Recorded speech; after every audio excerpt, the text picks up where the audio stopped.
A kú dédé àsìkò yìí, a kú iṣẹ́ o, Ọlọ́run yóò gbàdúrà gbogbo wa, àmín. Ìròyìn Feli-feli òun náà ló dé sí ojú amóhùnmáwòrán yín láti ilé-iṣẹ́ wa ìròyìn Feli-feli TV. Lónìí ti ṣe ọjọ́rú Wednesday, ogúnjọ́ nínú oṣù kẹta ọdún 2024. Fúnmi Adénúgà ni oníròyìn. Síwájú kẹ́tó gbọ́ ìròyìn ọ̀hún lẹ́kùnrẹ́rẹ́, ẹ jẹ́ ká dé òkè lọ́hùn náà tá a bá parí padà dé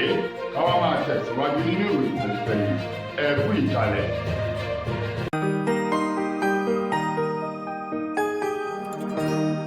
Ìròyìn Feli-feli TV àjààbálẹ̀ làwọn ìròyìn ti wà, máa wò lóòrèkóòrè.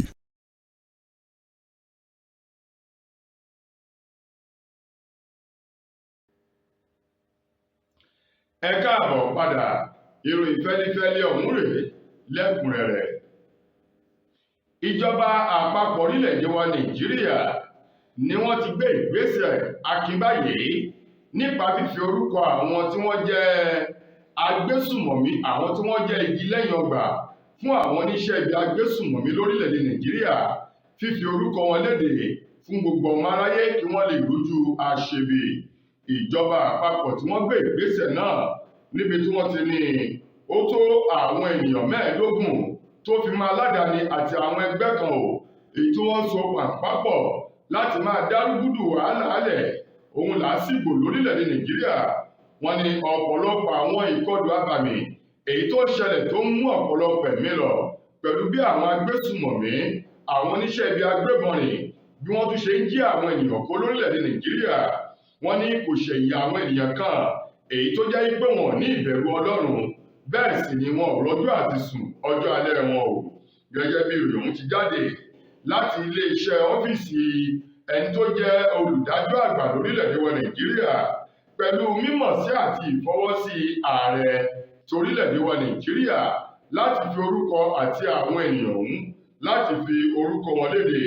Gẹ́gẹ́ bí wọ́n ti tẹ̀síwájú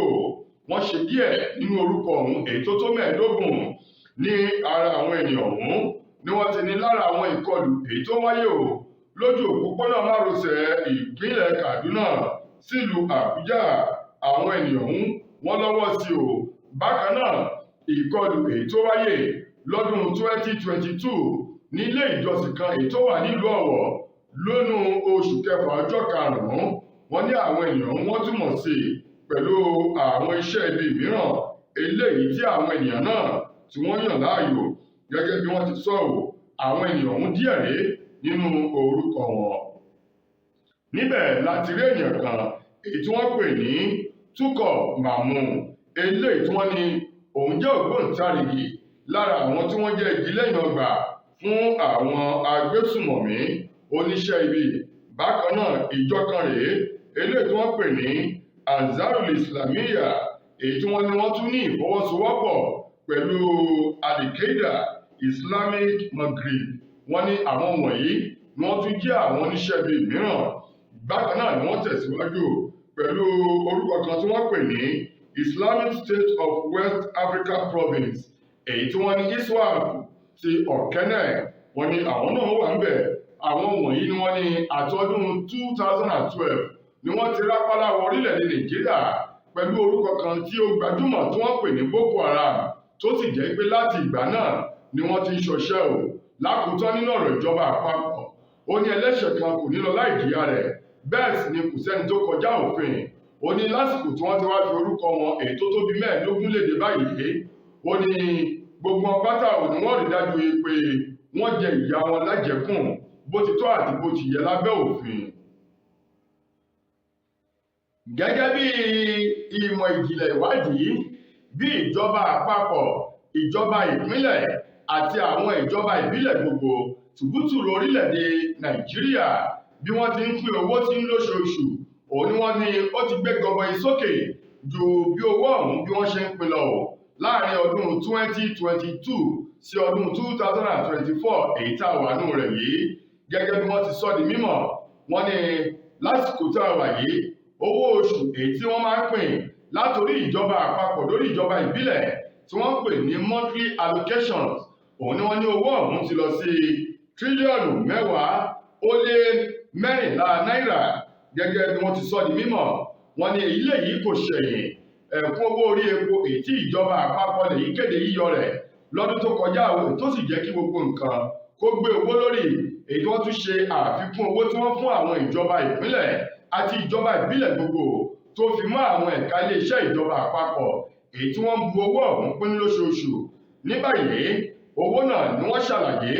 lẹ́kùnrẹ́rẹ́ bí owó ọ̀hún ṣe ń lọ lóṣooṣù èyí tó lé tírílíọ̀nù 10 náírà èyí tí wọ́n pè ní monthly allocations. Wọ́n ní látòrí ìjọba àpapọ̀ àwọn ń gba tírílíọ̀nù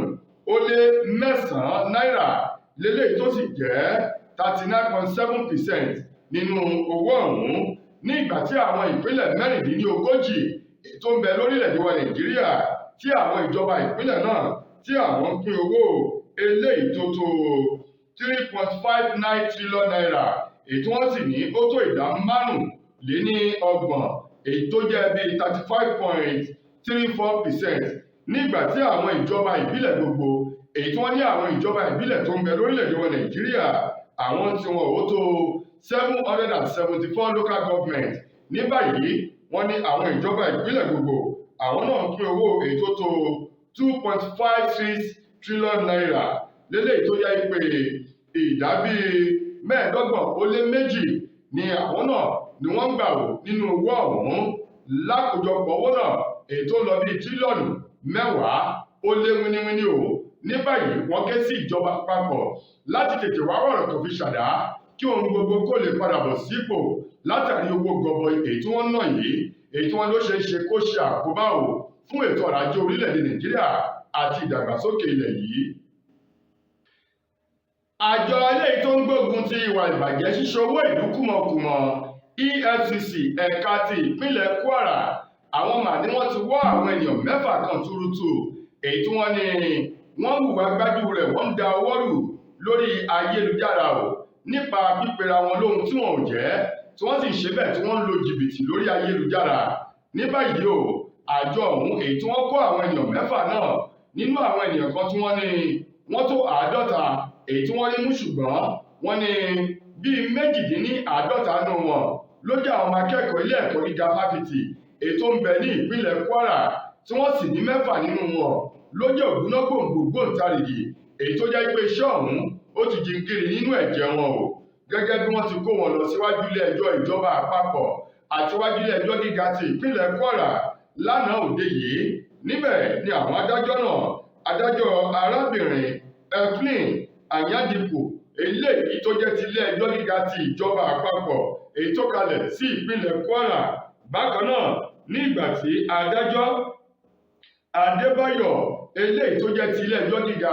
ti ìjọba ìpínlẹ̀ Kwara tí àwọn méjèèjì tí wọ́n gbé ìdájọ́ wọn sókè tí wọ́n sì korò ojú ò sí àwọn ìwà búburú tí àwọn ènìyàn mú wò.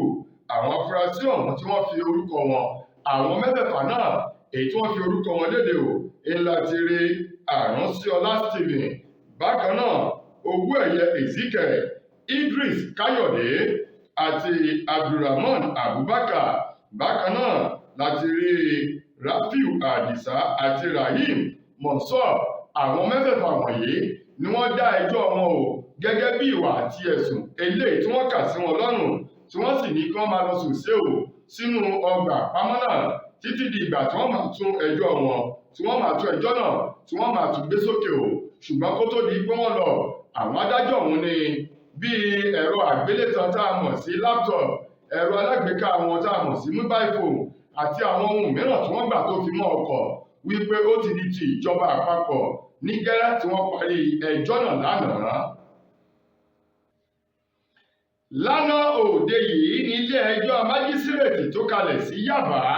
ní ìpínlẹ̀ Èkó ni wọ́n gbé ìdájọ́ wọn sókè lórí arákùnrin awakọ̀ èyí tó jẹ́ dẹ́rẹ́bà fún iléeṣẹ́ ńlá kan o èyí tó ṣe fúláwà tí wọ́n fi ń ṣe búrẹ́dì àti àwọn ohun jíjẹ mìíràn èyí tó kalẹ̀ sí Àpápá ní ìpínlẹ̀ Èkó ni wọ́n gbé ìdájọ́ sókè lórí dẹ́rẹ́bà ọ̀hún tí orúkọ rẹ̀ ń jẹ́ Mukaila Muhammed. Gẹ́gẹ́ bí wọ́n ti sọ̀rọ̀ Mukaila Muhammed ní adájọ́ OY Adéfọpẹ́ òun ló korò ojú sí wípé ó hùwà ohun tí ò dáa. Gẹ́gẹ́ bí wọ́n ṣe sọ di mímọ̀ wọ́n ní Mukaila Muhammed èyí tó jẹ́ awakọ̀ àjàgbé eléjò tó ń kó fúláwà láti ìpínlẹ̀ kan sí ìpínlẹ̀ kan àti ìlú kan sí ìlú kan ni wọ́n ní ó gbé ọjà láàrin ọdún tó kọjá nínú oṣù kẹjọ èyí tí wọ́n sì ní kó gbé lọ sí ọ̀dọ̀ àwọn oníbàárà kan èyí tó ń bẹ ní Àgbárá ní ìpínlẹ̀ Ògùn èyún láti ìpínlẹ̀ Èkó ló ti kó ọjà ọ̀hún tí wọ́n sì ní òbítíbitì mílíọ̀nù náírà ní owó ọjà ọ̀hún ló tó ṣùgbọ́n wọ́n ní gẹ́rẹ́ èyí tí Muhammed ń wa ọkọ̀ ọ̀hún lọ ní agbègbè kan èyún ní ìpínlẹ̀ Ògùn ìlú ló já àwọn ọjà kan sí èyí tí ọjà ọ̀hún tó já jẹ́ 3.6 mílíọ̀nù náírà tó sì gba owó ọ̀hún tó sì ná pápá bora kó tó di pé wọ́n bẹ̀rẹ̀ sí ní fimú fílẹ̀ wọ́n ní lásìkò tó ṣiṣẹ́ yìí òun ló wá mú ọkàn náà ló gbé sẹ́bàá ọ̀nà tó sì ná pápá bora kó tó di pé wọ́n bẹ̀rẹ̀ sí ní fimú fílẹ̀ láti wá rí kí ọwọ́ kó tó tẹ arákùnrin ọ̀hún nínú oṣù kejì ọjọ́ keje ọdún tí a wà yìí ní ìpínlẹ̀ Plateau báyìí ni wọ́n ti wá dá ẹjọ́ rẹ̀ lánàá Adéfọpẹ́ ní pẹ̀lú àwọn ìwà tó wù yìí wọ́n ní yóò san owó ìtanràn èyí tó ń lọ sí ẹgbẹ̀rún lọ́nà ẹ̀ẹ́dẹ́gbẹ̀ta náírà 500,000 naira pẹ̀lú àwọn onídùúró méjì tí wọ́n jẹ́ olùgbé ìpínlẹ̀ Èkó táwọn náà sì ní dèdè owó ọ̀hún tí wọ́n ní lọ́wọ́ wọ́n ní síwájú kó tó rówó náà san kí wọ́n fi pamọ́ sínú ọgbà tó ṣe ní ìgbà tí wọ́n sún ẹjọ́ rẹ̀ sí ọjọ́ 17 oṣù kẹrin ọdún tí a wà yìí láti tún ẹjọ́ náà gbọ́. Lákòótán nínú ìròyìn wa fún tòní gbajúgbajà adẹ́rìn-pòṣónù tó tún jẹ́ oníṣòwò eyín àtúnyọ̀tà àpòbòmẹ̀ tí gbogbo èèyàn mọ̀ sí Alibaba ohun àná ló ti sọ̀rọ̀ wípé ọ̀pọ̀lọpọ̀ àwọn ìpínlẹ̀ ètò ń bẹ ní orílẹ̀-èdè wa Nàìjíríà lọ́wọ́ báyìí ní òótọ́ àwọn ìlú tí wọ́n lè pè ní ìpínlẹ̀ bí kò ṣe wípé kí wọ́n dúró gẹ́gẹ́ bí ìjọba ìbílẹ̀ ni ó ní ṣùgbọ́n ìyàlẹ́nu ló jẹ́ wípé gbogbo wọn ni wọ́n ti sọ di ìpínlẹ̀ báyìí tó sì jẹ́ pé wọn ò ní agbára láti lè kó owó jọ èyí tí wọ́n máa lò fún ètò ìṣúná owó olóṣooṣù èyí tí a mọ̀ sí monthly allocations nítorí wípé wọn ò ní àwọn ohun àlùmọ́nì àti ọ̀nà tá a lè gbà rí owó nítorí pé àwọn nǹkan wọ̀nyí ni wọ́n ti dá sílẹ̀ láyé ètò ìṣèjọba ológun. Alibaba tẹ̀síwájú nínú ọ̀rọ̀ rẹ̀ ó ní tẹ́lẹ̀tẹ́lẹ̀ rí ó ní ọ̀pọ̀lọpọ̀ àwọn ìpínlẹ̀ yìí ló dúró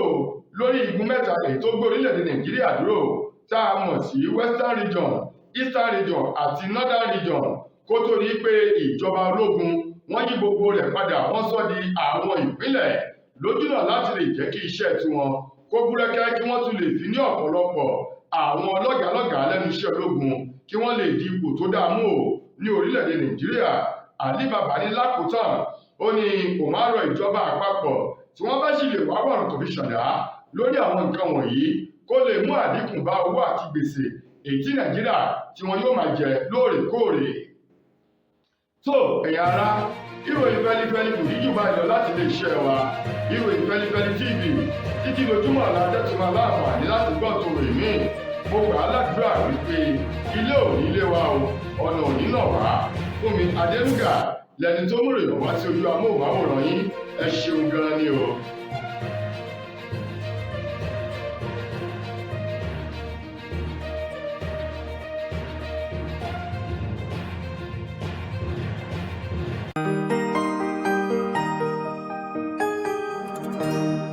Ìròyìn Feli-feli TV